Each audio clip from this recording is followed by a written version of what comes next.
welcome to the Shero Mindset podcast. And today we are going to Mexico. We're going to meet a wonderful Chief Happiness Officer.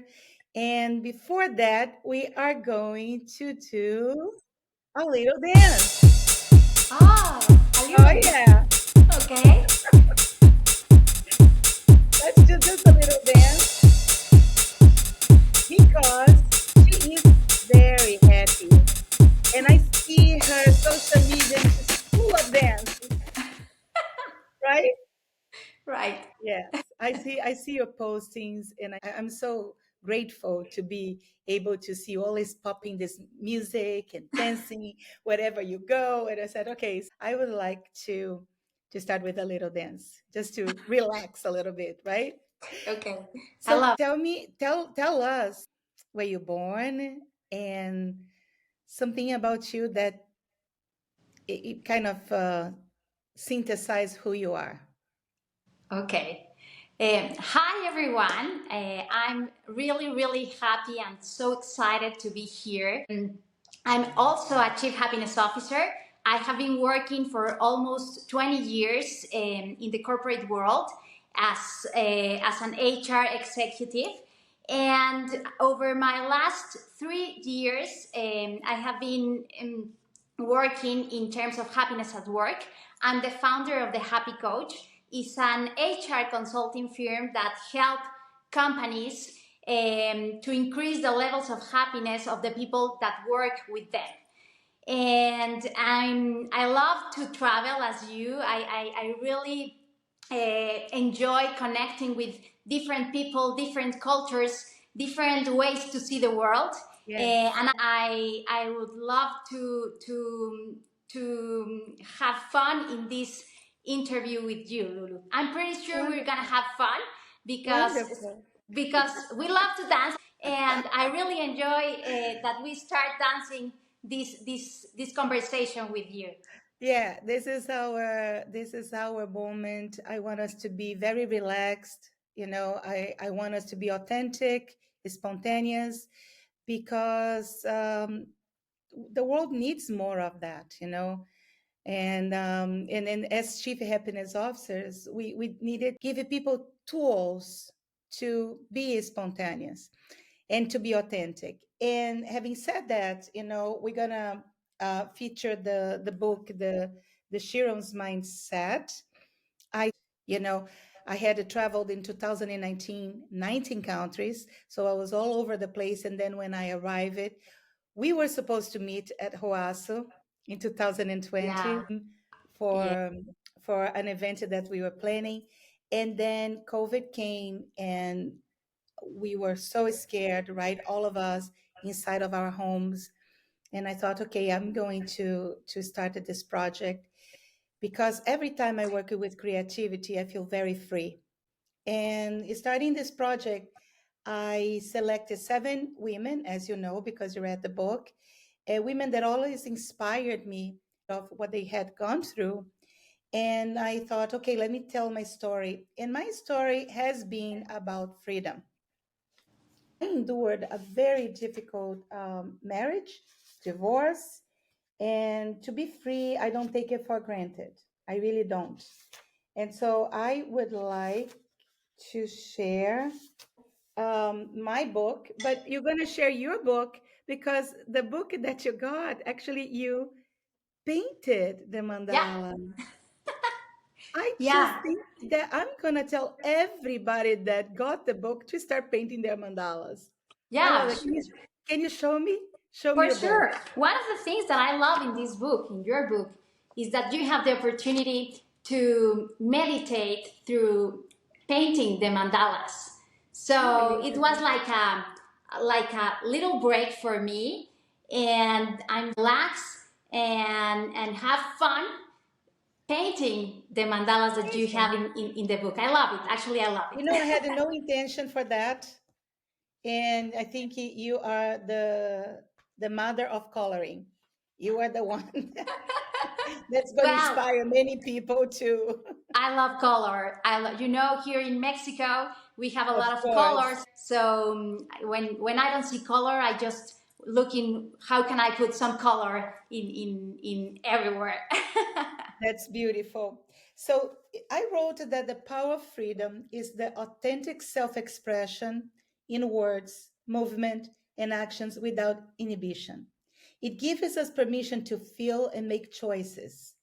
The power of freedom exists when responsibility, fairness, and justice become the result of everyone's actions to benefit the sum, the total, not only the individual. Freedom cannot exist without moral choices. What do you think about what I wrote? I absolutely agree.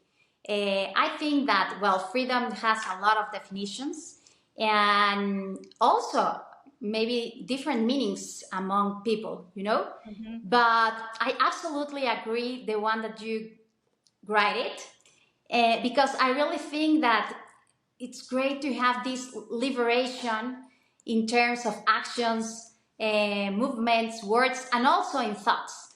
And when we have this opportunity to liberate who we are, that's where we find freedom. But it's not easy. I think it's not really easy. It needs a lot of work. Why is not easy?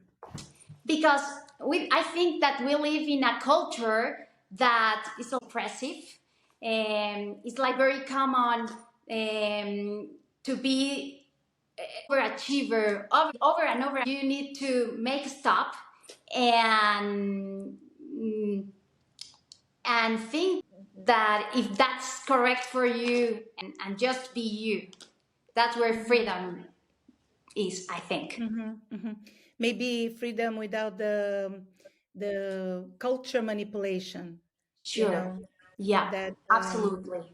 yeah, that tells us how to be, For sure. Yeah. right? How to Yeah. be. I want to focus on the on us women. Um, I grew up in a country with so many contrasts. Brazilians, they love food and they love cooking and they love the barbecues, like Mexicans, right? Yeah. Yeah. But yet, a woman needs to be thin. How is that possible, Sure. Yeah. right? Happens the same here. Yeah, the same contrast. We love going out, dancing, mingle, meeting friends, but yet it's two very violent countries that doesn't allow us to just be spontaneous and go out and dance, right? Right. So there are forces outside of us that are bigger than us and bigger of our choices that eventually puts us in situations of oppression, like COVID. Nobody had planned that. Everybody had their calendar full of activities. I'm doing this, I'm meeting that, I'm buying my ticket, I'm getting it. And then all of a sudden, nope, you go home and you stay there and you stay practically alone. You cannot even see your parents. You cannot even do this and you cannot even do that. So, my question to you is that have you ever felt in your life a moment that you really felt like tight, that you felt, I'm not being myself? Have you had that moment in your life? Yeah, for sure. A lot of them, I think. As you, I was raised in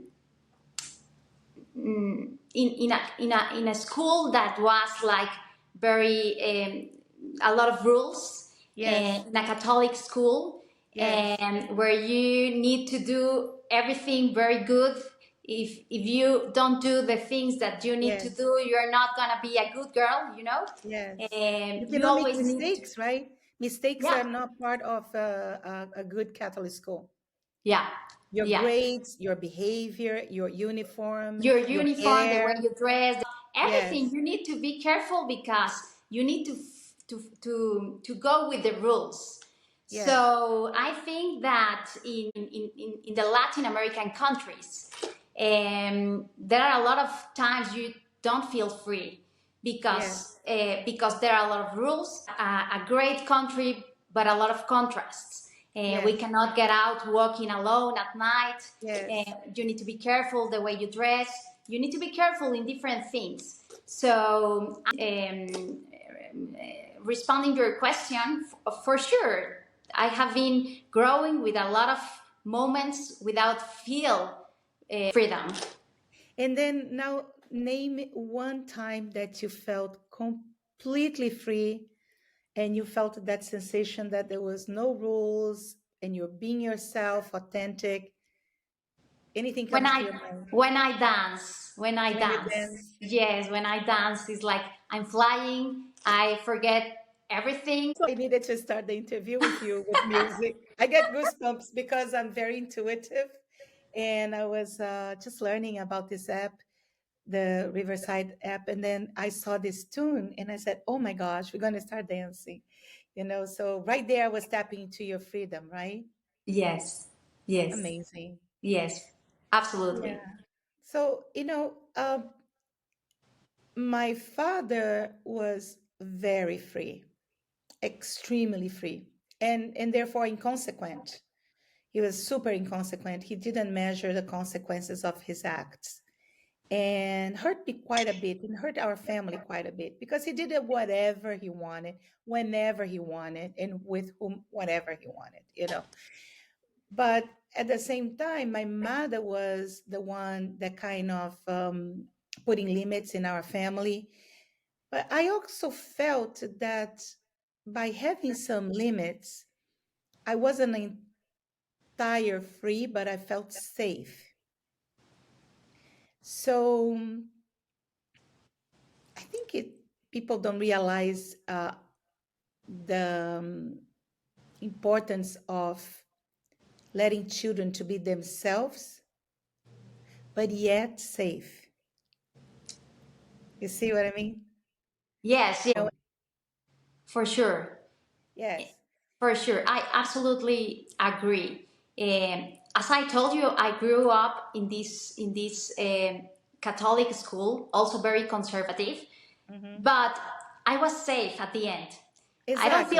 I don't feel free all of the times, but I was like in a bubble that helped Exactly. me explore the best of me. I have the opportunity to grow with different girls because it was only for girls. So I grew with different girls that today are my treasure. I have very good friends for more than 30 years. Yes. And we all learn the importance to have limits in our life. Right. And discipline. Discipline, for sure, Yes. discipline, because you cannot get what you need if you don't have discipline, if you don't Yes. be focused, if you don't be resilient. And I just learned that never ever give up. You need to keep moving forward, Hmm. but with values, with purpose, and with limits, of course. So behavior has a lot of things to play with uh, with freedom because if you behave badly, you go to jail, right? You go to jail, or you're punished, or a child is put it in places to think about their behavior. I like it to think, what can we do that is safe and increase yet the capacity of being authentic and being spontaneous? What can we do in life? So let's come with at least seven, because this book I work with seven. Let's pick up seven things that you do in your life that makes you feel free. One is dance. One is dance, Yes. the other is exercise. Exercise. Whatever you want, whatever you want to do, but move your body. Wonderful. I think that travel, Travel. I can put it in that list. Meditation is the other one. Um, Keep learning, never stop learning. Uh, what else? We What have else? two more. Two more. um, Try to be positive every time. Yeah. When Um, when you're practicing science of happiness, do you feel free? I do. sure, yes, for sure, yes, absolutely, Right. absolutely. Um, One more. One more. Reading, read novels, read Any kind of book can help You you to like it feel that free. you like it that you engage. Yes, I engage it very much. Yes. So how when you go into the world traveling, how are you with people? Are you very like friendly? You're more reserved? You wait for them to talk to you? You go there and talk to them? How are you traveling? I always like to know how people I'm more travel. friendly. I love to talk with people and learn about their culture and learn about how how do they feel living there. Hmm. What are what are their typical day over there. I love to talk with everyone, with the Yeah, guy in the taxi, with the guy that are walking, with the guy that maybe is just sitting just in the by other your side. side. Yes, Yeah, actually, I feel very proud to tell you that everywhere I go, I come back with some friends that we can stay in contact and learn more about each other. fantastic. And that's the way I do travel. So what would you say to somebody that it's listening to us?